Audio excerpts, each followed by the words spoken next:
As Emily said, she's going to mute people as they come in. Emily, Jill, and I will keep an eye on the chat. So questions that come up during, please just keep putting them in. We'll log them and then ask Jordan at the end. So welcome everyone to our GIS 101. This one is about metadata. I was like, I don't know. It doesn't have an official title now that I look at it. So a little while ago, a little bit about the GIS 101. I'll make it quick. The National State Geographic Information Council is a state-led organization that brings together people and organizations, our business partners, private companies, government entities, to connect the dots between state sectors and systems so we can get more value from the tech and data that we all rely on. Uh, we have the GIS 101 series where people let us know about topics they'd like to learn more about. And one of our incoming president mentioned, we've all been doing metadata for a long time, but with AI moving forward, come on, guys. I know I've been doing it the same way for 20 years. Chances are things have evolved between how can I do metadata itself and how is AI utilizing it. So Jordan Duft is joining us. She's an Esri product manager for metadata catalog and search functionalities across the ArcGIS platform, who enjoys working on cross-functional teams to support users as they unlock the full potential of their geospatial data. She came highly recommended. We spoke a little bit, and I'm really excited to see how her knowledge on metadata with some information on how Esri's moving toward it. We like to get a variety of presentations on certain topics. So if any of you have other ideas of additional presentations you'd like to see related to this topic, just put it in the chat. So Jordan, thank you so much. We're excited to have you. I'll pass it to you. Thank you so much, Shay, and thank you so much for hosting. I'm going to go ahead and share my screen. And can you see the PowerPoint? Yes. Yes, okay. Wonderful. Just going to rearrange some things on my side really quickly here. Great. So thank you so much for that introduction. I'm excited to be here and talk about metadata because metadata is exciting. And, metadata isn't necessarily a new topic. It's been around, right? It helps us understand and trust that data, that content that we're always using. But today it really is evolving. It's driven by modern workflows, of course, the rise of AI, and it's really changing the way we talk, think, create, manage, and understand and use that metadata. So with that, let's go ahead and we'll take a quick look at just what we're going to get into within the next hour. So we're going to head down memory lane a little bit for some of us. So we'll kind of talk through the evolution of metadata, specifically kind of in ArcGIS and those changes along the way. We'll talk about some high-level challenges, both then as well as now, and what's specifically kind of the approach that we're taking today to take on those challenges. We'll, of course, talk about metadata and AI. It's hard not to. And we're going to talk about how that's impacting that metadata narrative. And of course, we'll close out looking ahead of what's to come. But before we really kick off and get into it, I really want to introduce and start off with hearing from my talented colleague, Jill Salago-Simmel, as she shares her perspective on metadata then and now. Jill has such an impressive repertoire of experiences, including being the former GIO for the state of Indiana.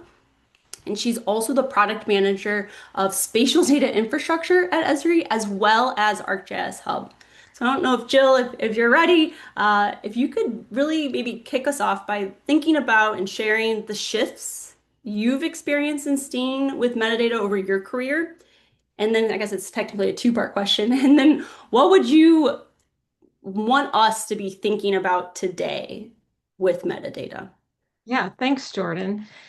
As Jordan said, I'm the former GIO equivalent for the state of Indiana, which I started this statewide GIS council quite some time ago as we worked on our statewide SDI. And metadata at the time was front and center.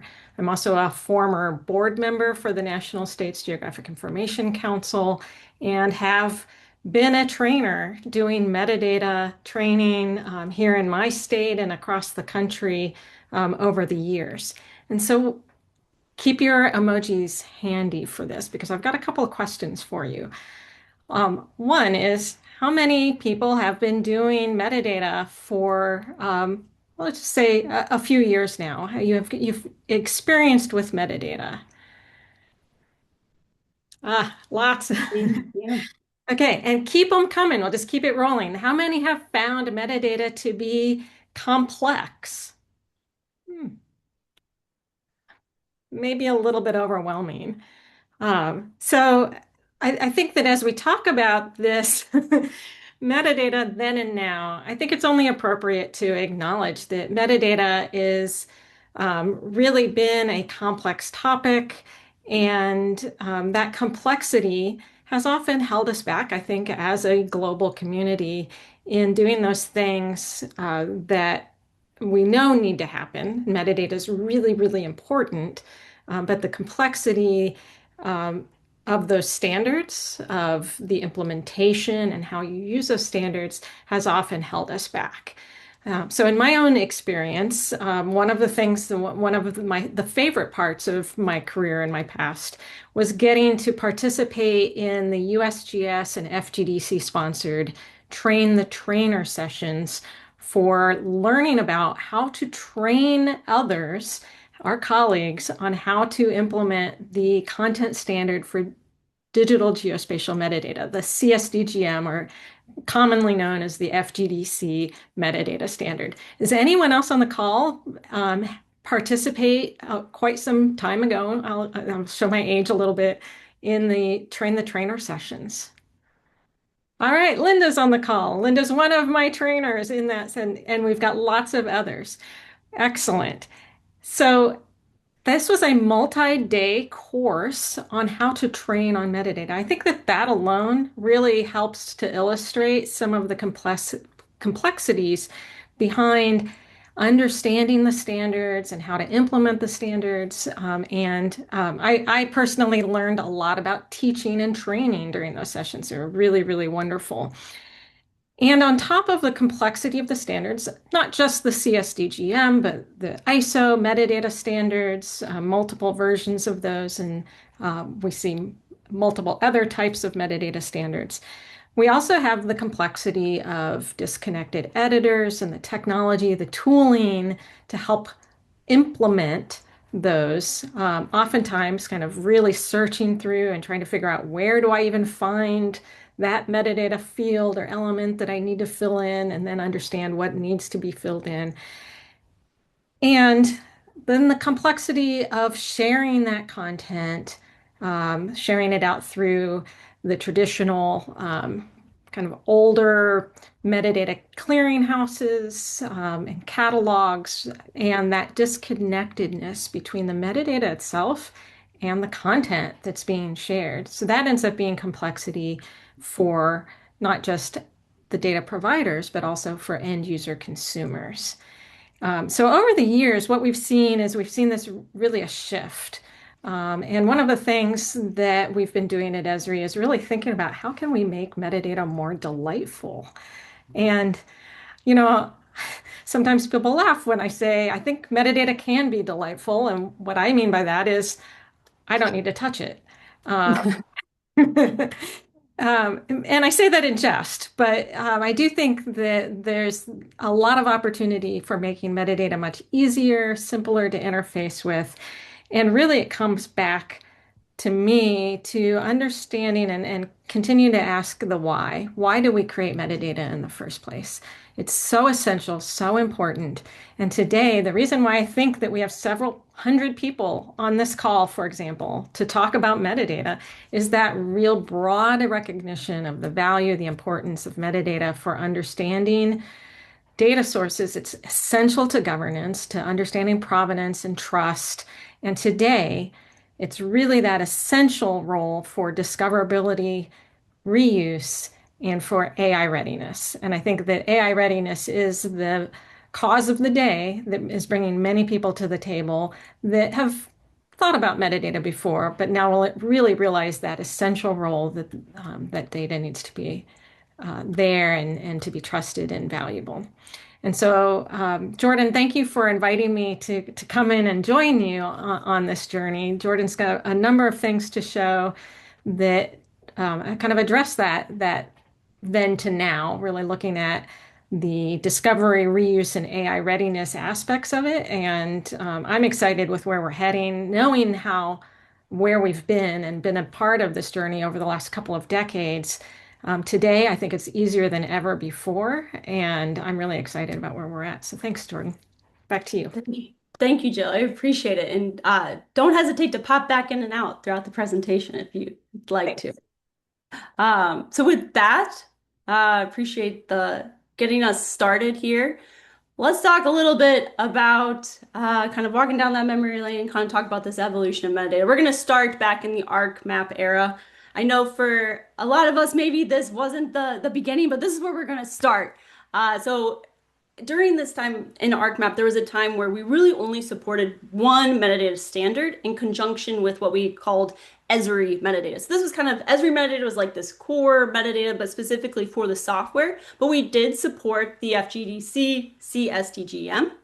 As we evolved through that though, technology evolved, we now have, through this time period, ArcIMS, ArcGIS Server comes to light. We now are expanded beyond that desktop. So we have metadata starts to be with web services and available on the web. Then we hit this interesting point where we're supporting multiple standards. So ArcGIS metadata XML comes into play. And this is, from my perspective, I think this is a really big turning point about how ArcGIS approaches metadata.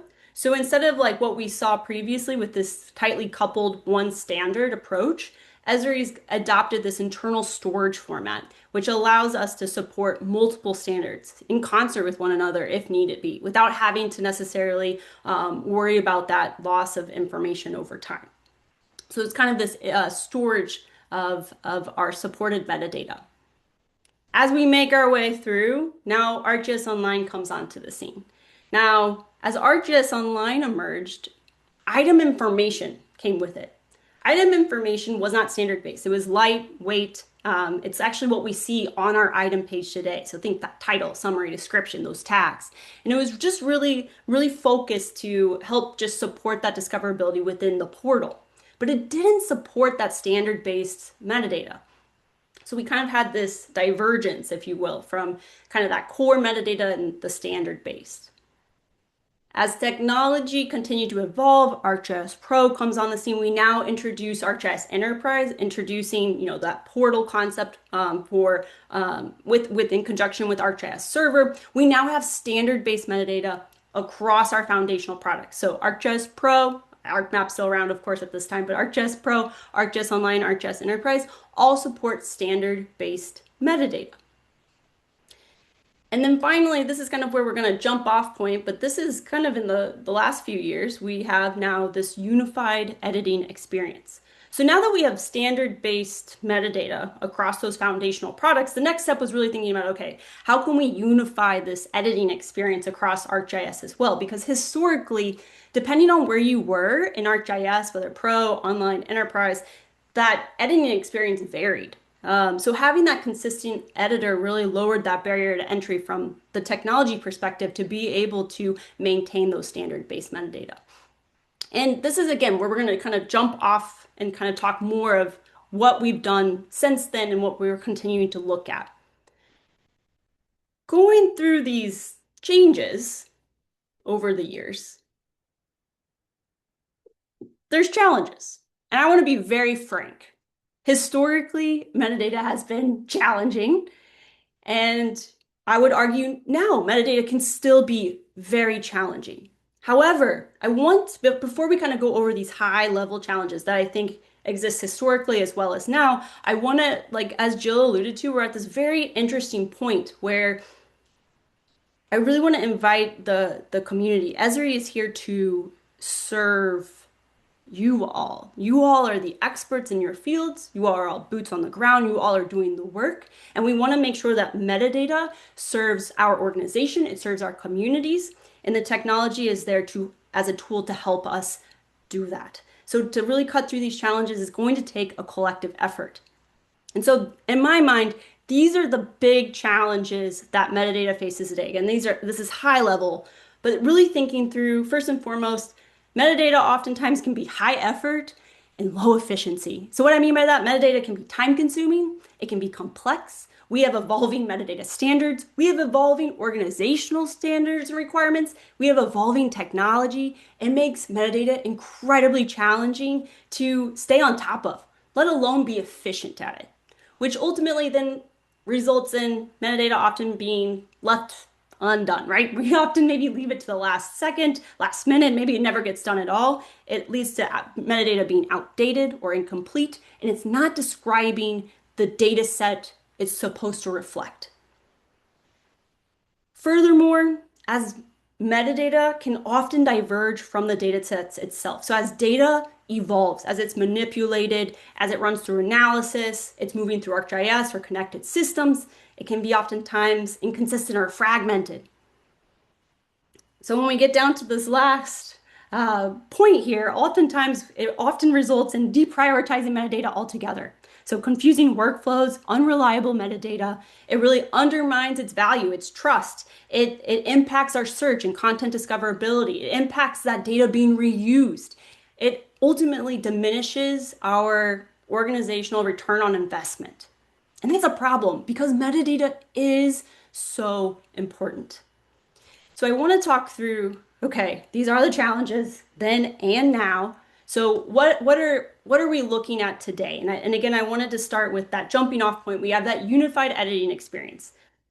But I really want us to think more about this as a holistic. How are we going to take on these challenges from more of a holistic approach?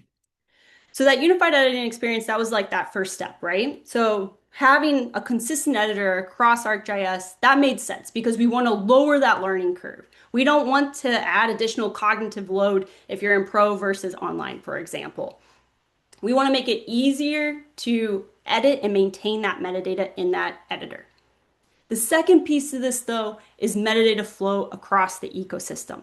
So the goal, as data is created, published, shared, discovered, reused across, of course, ArcGIS, but even beyond, and again, in these enterprise systems, we want to make sure that that meta and that data and metadata are tightly coupled. So when that data changes, that metadata should also be easily updated to reflect those changes and flow accordingly. And then the last bullet I have, or I guess it's not a bullet, but point I have here is metadata consistency. The goal of populate once, use everywhere. We want to shift away from duplicative editing and various sources of truth. We want to populate metadata consistently and use it across. So this is high level. This is how we're, coming to the table of like how we're going to take on these challenges. But there's details to this. And that's where we're going to dig now. We're going to actually get into the software and we're going to take a look at this. So I am going to get a little bit more detailed. So if you can with me, stick with me, strap in. We're going to jump into ArcGIS Pro. So to orient ourselves, I'm going to try to kind of get a lot in here and kind of point out a couple of best practices along the way. So we're going to talk a little bit about how you access metadata, a little bit about metadata flow, and some best practices. So I'm going to go ahead and click play here. And the first thing I want to point out is up here at the top. So I've got my municipal boundaries as a shapefile. When I view that metadata on the ribbon, I have this really great synchronize button. This synchronize button is so underrated. This synchronize button is going to basically suck up all the properties. So not that as I like to think of metadata in two buckets. There's properties that are innately a part of the data. Think coordinate systems, the extent, your data schema, like your field names, field types. Those are properties. But then you have descriptive, right? You have your summary, your tags, those types of things. The synchronize is going to innately suck up all the innate properties and populate that in your standard-based metadata. So again, Jill was talking about this idea of being delightful, not having to touch it. This is the first step of just limiting the load. Synchronize before. But then ultimately we want to publish. Now, something I want to point out here is in ArcGIS Pro, or not publish, I'm sorry, edit. We want to edit. In ArcGIS Pro, we have the opportunity to actually leverage two metadata editors. So we talked about that unified metadata editing experience. That's the new one. That's what's available in ArcGIS Online. It's what's available in ArcGIS Enterprise. But ArcGIS Pro still has the classic metadata editor. So in order to make sure that you're using the appropriate metadata editor, or you want to know which one you are using, you can come back here to what we saw here, the project, the backstage, and go to options. There's metadata, and this is where we're going to find which metadata editor that you have set. So you can see here, when I come here, not only am I selecting that metadata style, but I'm selecting that I want the new ArcGIS metadata editor. Jordan, Yes. sorry to interrupt, Yes. but I think a lot of people will have the same question. Okay. They've asked what version of Pro you're using because Oh, if they're seeing this, if they're not, it will just help them follow along more. absolutely. Great question. So the version of Pro that I'm actually using is ArcGIS Pro 3.6.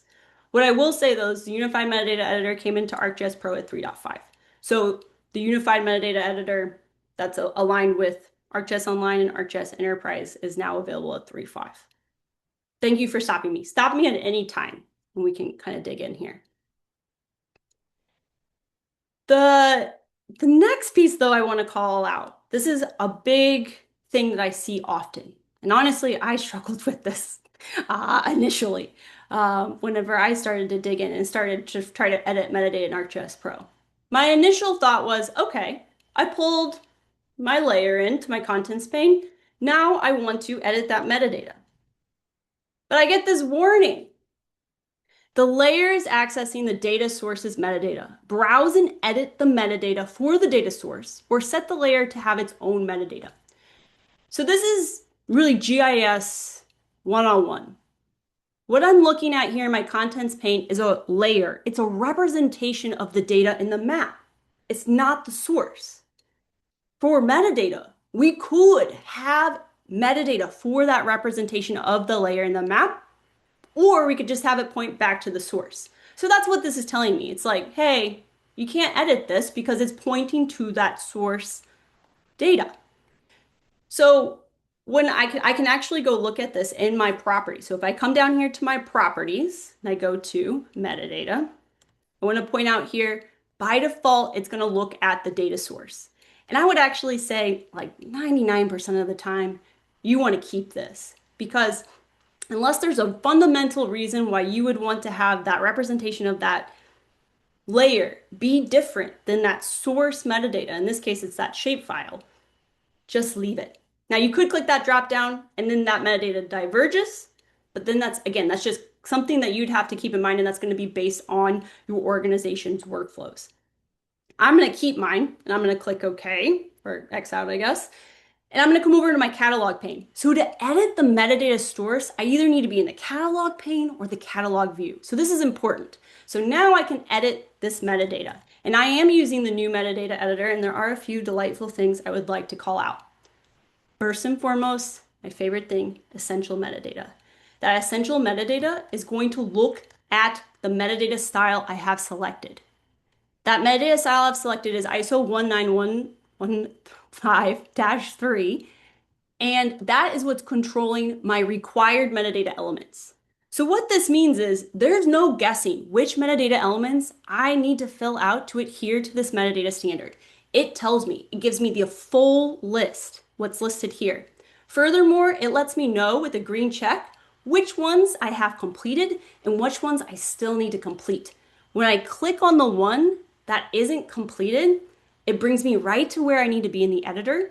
I select it and I get this delightful green check.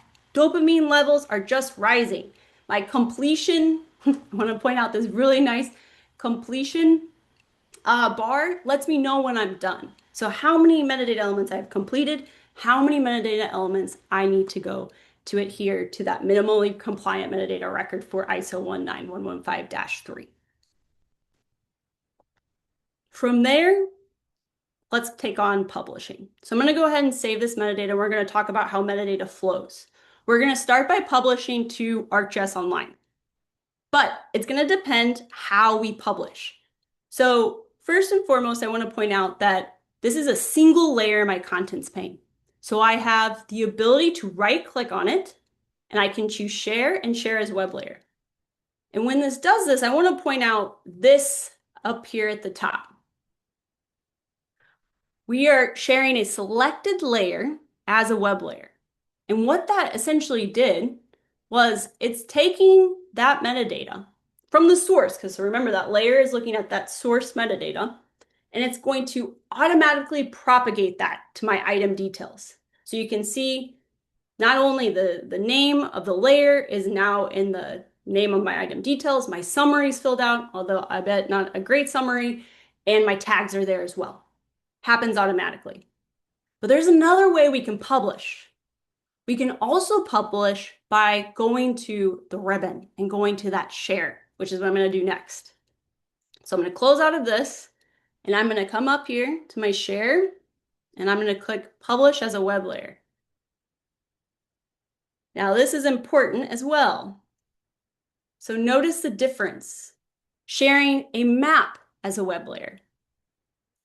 So in this case, what's going to happen is it's going to look at what's ever in that contents pane.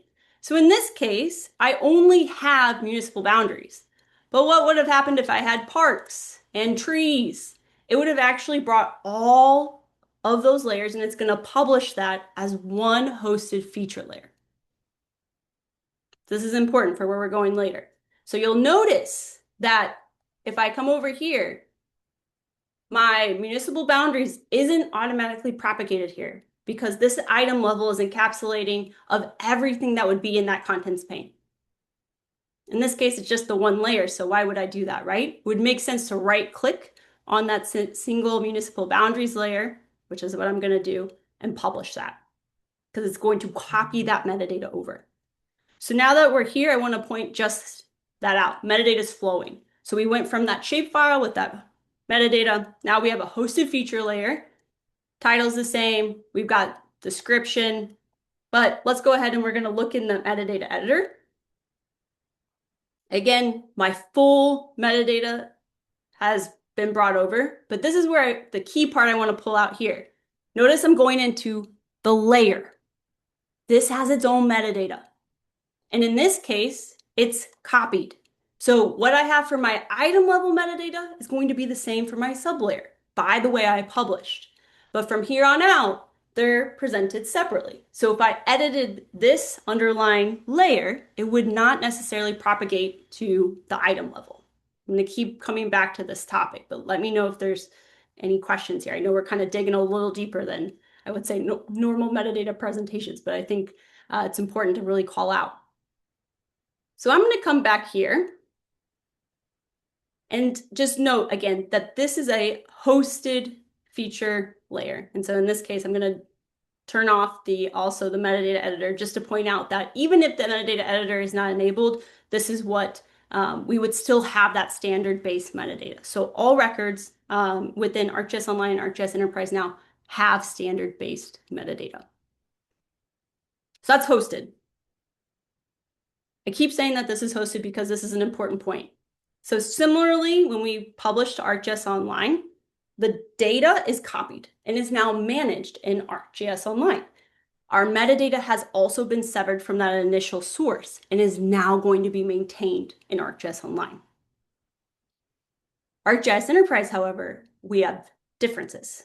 So I do want to talk through what could potentially happen if you leverage ArcGIS Enterprise. So if you have ArcGIS Enterprise, similarly to ArcGIS Online, you can create a hosted feature layer, or you can reference it. You can tell ArcGIS Enterprise, hey, don't copy my data, don't copy my metadata, go reference it in place. So in this place is going to be an enterprise geodatabase. So that's what I've done here. I have the same shapefile, I pulled it into an enterprise geodatabase, and I published it as a referenced feature service or feature layer. So now, when I come into ArcGIS Enterprise, I want to note a couple of differences here. So you'll notice at the item level, I'm still able to edit that metadata. However, for that underlying layer, notice it's view metadata. I actually can't edit metadata here because It exists and is pointed back where my data is maintained, where my metadata is maintained. So for a referenced feature layer, I need to come back to the source metadata and I need to update this, which is what I'm doing now. I came back to ArcGIS Pro, that enterprise geodatabase. We can kind of see this on the right-hand side here. I'm making these updates. And now when I refresh this, now we're seeing these updates come through.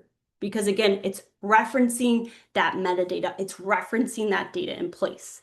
So it's really important to note that we really need to have a really good handle of our data management workflows first. What are we doing with our data? Why are we doing it? And then apply your metadata strategy. It's going to make it a lot easier if we really understand not only, the workflow, but understanding where that data is stored. So this is talking a little bit about that unified editing, that metadata flow, but ultimately, a lot of changes came up when, AI happened. And although we have, again, that metadata editor tightly coupled data with that metadata flow, and that focus is incredibly important, a new focus really came into play, was that, okay, regardless if you're an organization that supports rigorous metadata standards or not, metadata is important for everyone. And if we didn't convince you before, we need to convince you now. Because AI is fundamentally changing who or what uses that geospatial data. Metadata is no longer just for people. It's going to be incredibly important for AI assistants, these agentic applications that are going to interpret and act on this data. So when metadata is weak, is missing, AI could potentially produce confident results, but they're incorrect. They're hallucinating. And that can really scale and propagate quickly. That really raises the stakes. So when I present this information, then the first question is like, okay. What are the priority metadata elements needed then for effective search and content discovery? And what are the metadata elements needed for AI readiness? I don't care about the other things. And actually, what's interesting is last year, the National Geospatial Advisory Committee, they put out this paper. And in it, they boiled down the must-have, the priority metadata elements for, as Jill mentioned earlier, discovery, reuse, and AI readiness. And I think they did a really great job of boiling it down, removing that complexity personally. That isn't to say if you don't see a particular metadata element on here, it's not important. I'll be the first one to say all metadata is important. But these are the must-haves. If you don't care about metadata at all, well, these are the ones you absolutely have to start caring about. And I do want to call out a few of them in particular. Title, summary, description, tags. So these are the four that's descriptive metadata that we really manipulate that are indexed in search. This is going to help optimize that search and content discoverability. We can't let those slide. The next one that I want to talk about is extent. Extent is, I think, one that sneaks up on us. Maybe isn't at the forefront of our minds, but extents are essential. They're so essential for a successful spatial or geographic search. They help ensure that your content and your data appears when users search within a geographic area. And it's not only for inherently spatial data sets. Non-spatial data can, and often I would argue should, also include extents so that they are also discovered appropriately in these geographic searches. So again, kind of bringing together, right, spatial data and non-spatial data to help make better and informed decisions. And then finally, they're laborious, but they're so important. The attribute fields. The attribute fields, so think aliases, friendly display names, field descriptions. These are going to be incredibly important for AI to correctly interpret and understand your underlying data. So to kind of bring this into focus, last year, Esri introduced Dublin Core Plus. Dublin Core Plus is intended to help us focus on those priority metadata elements. So last year, Esri introduced this as a metadata style. It's now the default style across ArcGIS. It's derived from the Dublin Core standard. It's a widely used metadata standard for both geospatial and non-geospatial data sets alike. But again, it's really designed for the organizations who want essential, straightforward, metadata without maybe the complexities that other standards bring. So Dublin Core is really going to help, again, focus on those priorities, but like really that's my answer for search and content discoverability and preparing that content for AI. I did say it's the default metadata style across ArcGIS, but I feel like I have to mention that, yes, it's available in ArcGIS Online. It's available in ArcGIS Enterprise starting at 12.0, and it's coming. It's coming to ArcGIS Pro with the upcoming release of ArcGIS Pro 3.7. I want to kind of just bring it back, though. We talked about ArcGIS metadata XML a little bit through that evolution of metadata throughout ArcGIS. But the ArcGIS metadata XML is important to kind of just come back to and ground ourselves on. The reason why I say that this is how we support those standard-based metadata. So it actually doesn't matter if you leverage Dublin Core, if you leverage an ISO standard, FGDC, all of that is stored in its own storage, in the overall storage container. I keep doing this because this is my metadata bucket. The ArcGIS metadata XML is my metadata bucket. It supports all the possible metadata elements for the metadata standards that ArcGIS supports. So what that allows me to do is I can switch from FGDC to Dublin Core, and it's just going to transform that metadata with that specific flavor or style. So it's going to impact that metadata editor to help me focus, and then it's going to also impact how that metadata is exported and visualized. So kind of bringing that back together. Even though, yes, we have our list of priority metadata elements, we have a unified metadata editing experience where we set that metadata style in the editor, and it allows us to really focus in on the metadata elements that are most important for the metadata standard or style that I select within ArcGIS. Metadata can still be time-consuming. It can still be challenging, especially when we're talking about like those descriptive metadata elements. Gotta really have those cognitive juices flowing. To kind of help cut through more of those challenges and to help folks who, again, maybe are newer even, or maybe you have existing metadata, but you just want to enhance it. We have now the item details assistant. And so what's interesting about the item details assistant, it actually leverages generative AI to provide smart suggestions on how we can create or enhance our existing metadata directly on the item page. So we can further enrich our title, summary, descriptions, our attribute field information. And again, we're really positioning this as it's really going to, again, what are all the things that we need metadata for? Improving that overall understanding, optimizing that search and content discovery experience, and preparing for AI. I do want to point out that this assistant is in beta. It's in beta in ArcGIS Online, and it's in a beta in ArcGIS Enterprise 12.0. So now that we talked about some of these tools, Dublin Core Plus, Item Details Assistant, I do want to take some time to jump in and look at this. So, Jordan, Yep. just so you know, there are about 1,000 questions in here. Okay. So, and kudos to Jill, who has been answering a bunch of them. I was like, dang, Jill, you still have your metadata chops. So I know we had planned on leaving 10 minutes, but I think the questions are going to grow even more as you keep going. So I just wanted to give you the heads up. Thank you. Okay, thank you. I'll move through this a little bit. Hopefully this maybe will answer some questions. So right now, if everybody remembered that I'm in ISO 19115-3, I can move this to Dublin Core Plus. I'm not going to worry about losing any of that metadata because again, it's stored in my metadata bucket. When I click on that metadata editor, I want to point out I should let it go a little bit further. I want to point out my metadata tree on all metadata. This is it. This is all Dublin Core Plus has. So it's, again, it's focused, it's simple, it's the must-have metadata elements. If I close out of this, I'm going to click suggest. This is what's going to, I'm going to run it, suggest my item information metadata. So what's going to be a good title, summary, description, tags? So again, it's kind of taking a look at any existing metadata I have. It's going to look at that existing data schema, the fields I have, the field types, the extent, points, lines, polygons. it's going to take a look and provide its best suggestion, if you will, for title, summary, description, tags. What I want to point out about this, though, is this interface.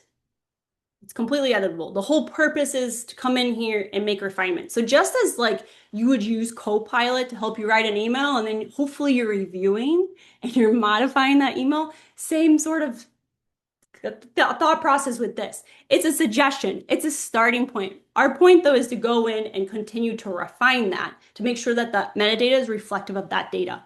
When I save that, it pulls that directly in. The next, though, thing that I want to point out, this is like my favorite part, is to go here to the data tab, and we're going to go into the fields, and we're going to run the item details assistant for the fields. So it's going to take a shot at a suggestion for display name or alias, field description, and value type.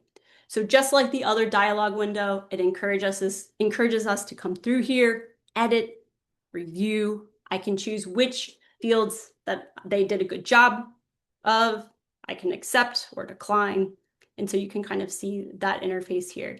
And so again, ideally you would come in, make any changes you need, but in this case, I'm just going to save and keep it rolling. So that was pretty quick, right? That kind of gets me up and going pretty quickly, especially if you have a data set that maybe has a lot of attribute fields. But I want to come back down to this layer. So even though I improved the item level metadata, note that this sublayer, remember they were initially the same, now they're different, right? Because I've enhanced the item level. The underlying sublayer is now different. It diverged. In some cases, this is what we would want to happen, right? But in this case, I want it to be the same. It's one layer, it's a reflective at the item as well as sublayer. So what I can do is I can actually use our overwrite tool. So I can come back to the item level that has this rich metadata that I've enhanced with the item details assistant. I've downloaded the XML, but actually I didn't even need to download the ArcGIS metadata XML because I could actually use the URL. So if I come in here to that overwrite, I'm choosing to overwrite that underlying sublayer with the item level that I've enriched and I've made, like, in my opinion, better, right, than my sublayer. So in this case, I'm just copying that URL at the item level to apply at the sublayer so that they're the same. And so now when I do this, it's going to bring in that rich metadata that we see here. But there's still one more step that I need to do. So although that the item page metadata will synchronize automatically. So it doesn't matter if you are editing that in the metadata editor, if you're editing on the item page, it's synchronized. Unfortunately, for our fields, it is a manual sync. So since I made those changes at the item details with the item details assistant, I need to do a manual synchronize to bring those fields in to make sure that they're represented, that all those display names, the descriptions, I want to make sure that's represented in my standard base metadata. So that's what I'm doing here. I'm making sure that that rich metadata that we have on that item page is flowing in accordingly to my standard base metadata. So bringing it back to the why making, why is this important?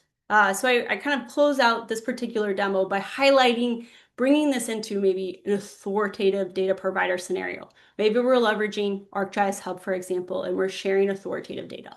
So we can begin to see how this, if I type this in, what this looks like when people are viewing the metadata here in an open data site, such as ArcGIS Hub. So the metadata comes flowing through. We can see the extent on the side. And if I scroll down, I have not only, yes, the attributes, but you can see the friendly display names are here, as well as the description, so people can actually understand what they're looking at.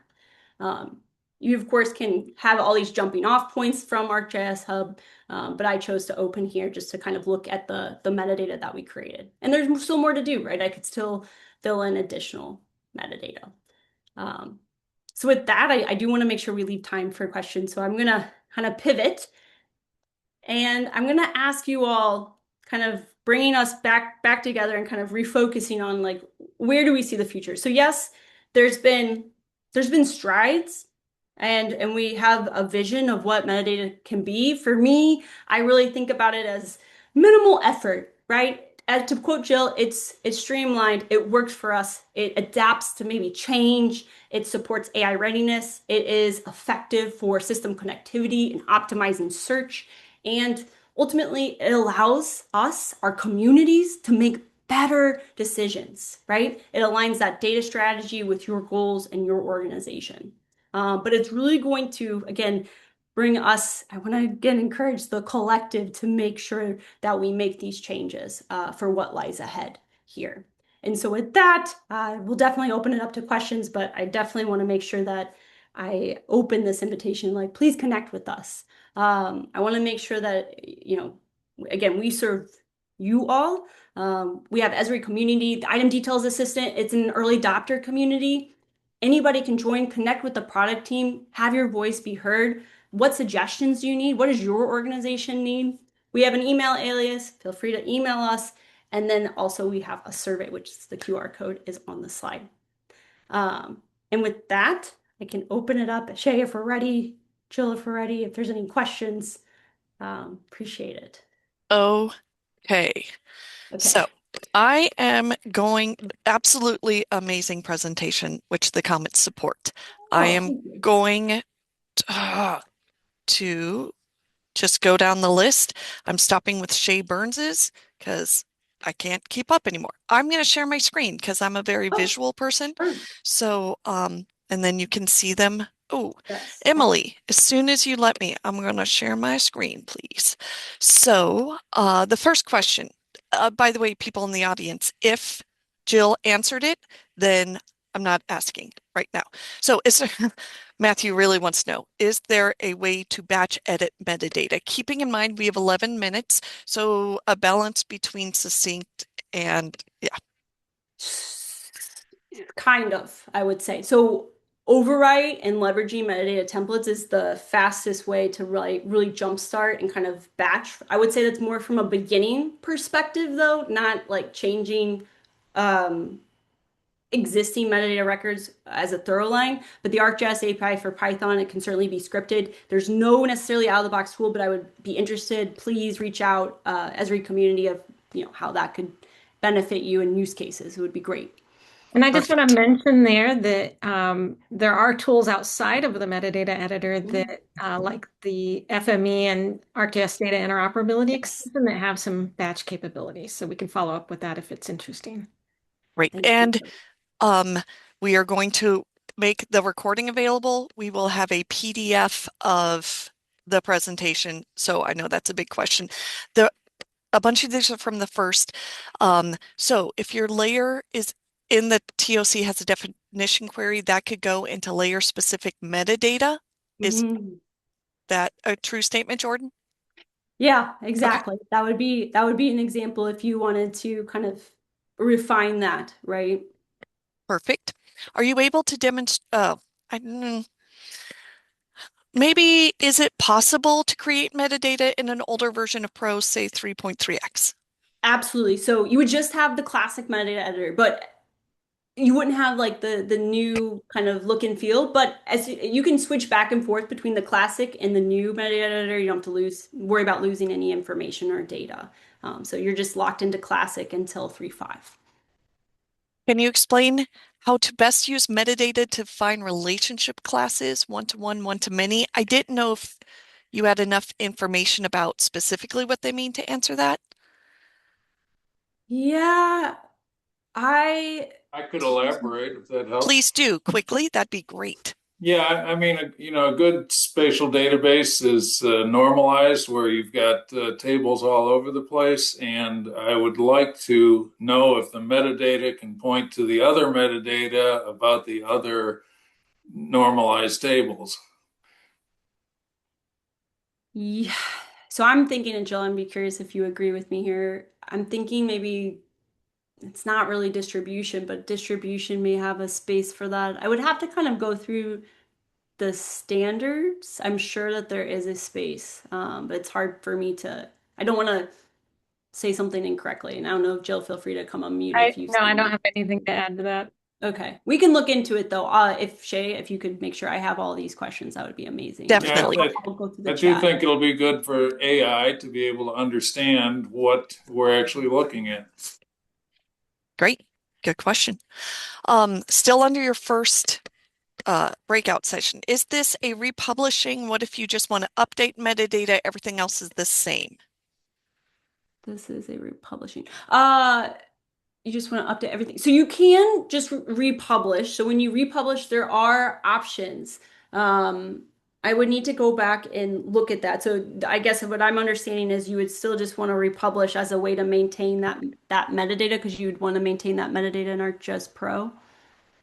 I guess is the use case there. I'll follow up there. I think there is a setting, but there's nuances to that. It's not like necessarily a straightforward piece. And again, I was spending a lot of time pasting comments in, so I think you did answer reference versus hosted. I think it's Yes. okay, great. And then style, Jill answered. How about publishing as a map image referenced registered data? Was that also addressed?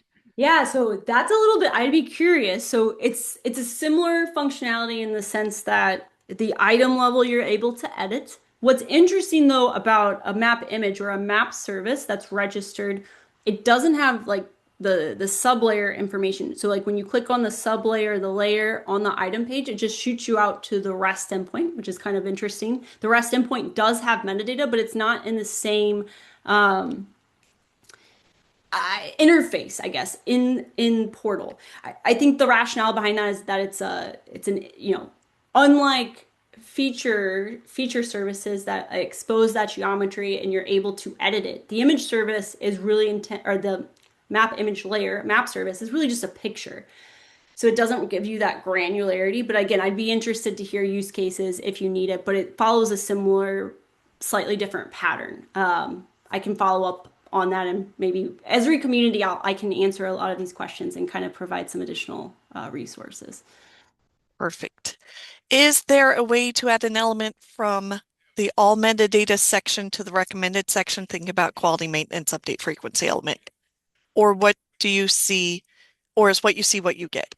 Ooh, it's a good question. So we're currently scoping how we can, so right now you're locked in, that metadata style sets that required metadata elements. We're scoping being able to customize or configure that experience so the organization would be able to determine what it deems important for those required metadata elements. So if you're interested in that, you have use cases in that, please connect with me. I'd love to hear what you would all need. For enterprise, where we everything you're showing, we're talking 11.x. Yes, definitely. So unified, the metadata editor, the new metadata editor came into ArcGIS Enterprise at 11.3, Dublin Core 12.0, item details assistant 12.0. Got it. And then Jill already answered this. I just pasted it incorrectly. We got the AI assistant. Okay, we're on to this one. If we have field attribute definition, if we have field attribute definitions already in a layer's metadata in AGO, is there a way to easily copy those descriptions? Yes. So this is a gap that we're aware of. So if you populate descriptions, aliases in the metadata XML in ArcGIS Pro, that metadata will flow, but there's no way to push it actually to the data tab. We're aware of that. We're working through it. There is a script. It's not the best solution, but it is a workaround in which you can populate that. I can share the script and you fill out a table and it moves it to the data tab. Great. For the share link to the document, that was the federal document, and I couldn't even remember the title. Oh, I can follow up with that. I think it's thank been you. added to the chat already. Has it Okay. been added to the chat? Thank you. Thank you. Can symbology be converted into an image and or thumbnail? Yes. Yes. It Great. can. When you were talking about extent is one of the most important features to have, and it doesn't, not just for spatial data. Could you give an example of what a non-spatial data extent would be? Yeah, totally. So I'm in ArcGIS Online, in ArcGIS Enterprise, like we can add like CSV files, PDFs. Those can have extents set on the item. So that way when you're searching for that PDF, even though it's not like a spatial data set, you're not going to find it in the map. It'll still surface um, as a item in a geographic search. Perfect. Are you going to be bringing the abilities backward into older products, or do I need to be rolling up to the newer? Yeah. Come on, Jordan. I I know you're know. just, I why don't you just wish. backward compatible? You're just sitting around. I Um, know. So sorry. although I also understand the question because many of us, we know it takes a while to upgrade. I know. Um, Jill did answer this one. Metadata AI assistant. Do you have to be an owner of the feature layer to run the Yes. AI? And does it Uh, Sorry, I take that back. You don't have to necessarily be the owner. You just have to be like if you have administrative privileges. So just it kind of falls in line with how we, you have to be able to access and edit the as long as you have privileges to do that. Yeah. perfect? Does it have to be a hosted layer? Right now it is hosted only. So we're working on making that expanded to more item types. I'd be interested to see what your all's priorities would be in that sense. But right now, yes, it's hosted feature layers, tables, views. Perfect. Can you explain why the new metadata editor in Pro may show errors and required elements for an FGDC XML that passes the USGS metadata parser? Not offhand, but I would welcome the conversation. Perfect. Will older metadata templates be able to be imported into the new metadata editor? I guess it depends what older means. Good point. So as long so in ArcGIS Pro is actually the only product that can do this. It can ingest like I think it's like the standard based metadata that's not inherently in ArcGIS metadata XML originally, so it can ingest that into the system and ingest it into ArcGIS metadata XML. Now, depending on what metadata that is, it may not be supported. Also, keep in mind, like we support, there could be aware, you have to be very much familiar with that data, that metadata as you ingest it. It's just like making sure that you got all of that information there, because if it falls outside of the ArcGIS metadata XML, it's not going to be included. So that's one thing I'll just, heads up on that. I think is important to address. But again, happy to continue that conversation if you're seeing challenges or unexpected um, being able to ingest those templates. Yeah. All right. We don't have time for many more questions, but Jill or Jordan, could you put the survey link in the chat? I know a lot of people like you, the comments are amazing and they'd like to fill out the survey. And once that's done, Okay. I'll keep putting questions in this list. I'll get the list to Jordan, but Jordan, this last one, a lot of people thumbed up like, how do we make good metadata? Do you have like a really good example that you like, or past the technicalities, what's what? Yeah, Jill has a really good resource I'll start with for a checklist, if you will, for authoritative data providers where it provides some of that guidance. Um, what makes a quality, I think, is sometimes challenging based on your organization versus how is it being used. So something that I'll just emphasize is like metadata can be incredibly. I just want to make sure I unveil this. Like metadata can be lighter weight when it's just you're working with a smaller team. Obviously, the broader the audience, the more rigorous, right? The more advanced technical that quality of that metadata. Um, the item details assistant is ultimately kind of where we're really looking to like provide a lot of those best practices. But we've gotten guidance from you all too. Like, what do you? I think instead of asking the question of, it's a good question, like what is quality metadata? But I think it depends of coming back to the why. Why are you creating that metadata in general? And also, of course, what is the data? Who is it shared with? There's a lot of factors that go into that. I'm kind of rambling here. But I would definitely, yeah, look at the best practices piece, that a checklist that Jill has. Check out what the item details assistant is suggesting as qualitative. quality metadata. And then I would encourage the community to really talk through what that means to have quality metadata. It Jill, I'll kind is. of open it up to Jill maybe too, if she has any And additional. then while Jill's doing that, I'm going to stop sharing. Jordan, people asked about how to contact you. So I don't know if you want to put the survey up or Yeah. if people want to follow up. Thanks. I'll stop sharing. Thank you, Jill. Okay. And really, I don't have too much to add to that, Jordan. I think that was really the right answer, which is like this is a collective conversation.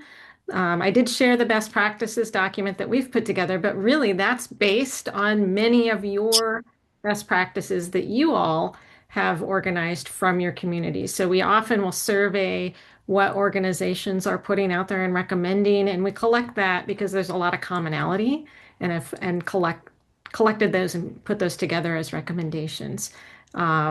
Yeah, what we've observed is that minimum set, that kind of essential set that's in the editor and that's in the Dublin core and that's in that FTDC guidance, or I'm sorry, the NGAC guidance document are really those essential elements that help with if the use case is discoverability, reuse, AI readiness, those are the things that we're observing are the most helpful.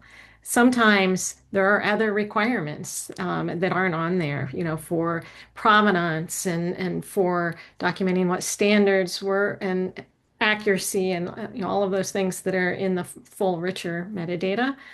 So then it becomes what's really right for your organization and your use case. Yes, they perfect. And I just put the survey. Thank you, Jill, by the way.